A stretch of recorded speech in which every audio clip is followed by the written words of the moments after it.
I think Al Pacino can start our discussion this evening. This production would have been impossible without his presence.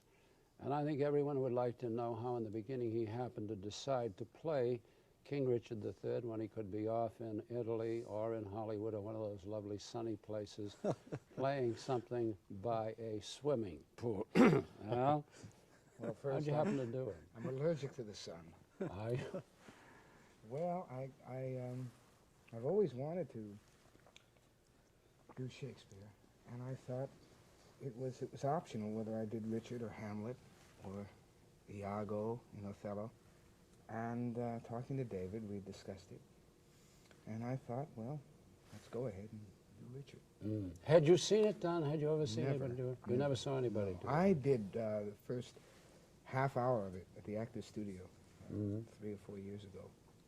With whom? Was that on your own? Were On you, my own. You worked I it out just yourself? worked it No out director? myself. No. The best way to do it. What was your concept, David, when he said he would do it?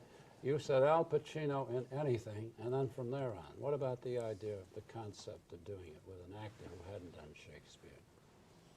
Well, I did think that the peculiar combination of values required by Richard III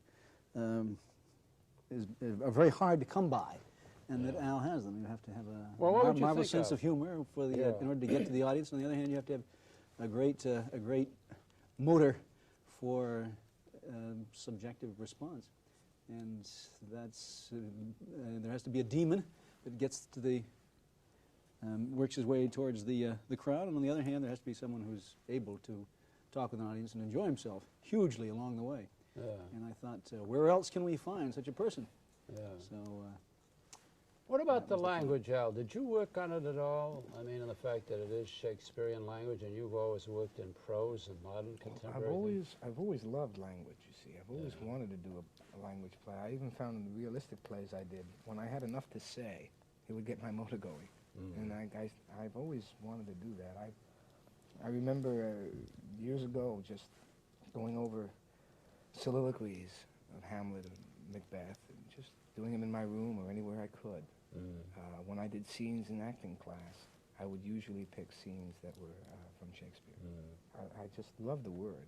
I've always loved it. And I've never had an opportunity to do it professionally.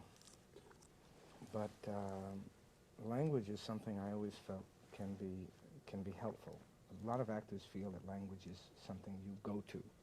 I feel language serves you as an actor, and it can be very helpful. Are there passages in this that give you, that turn you on, stir you?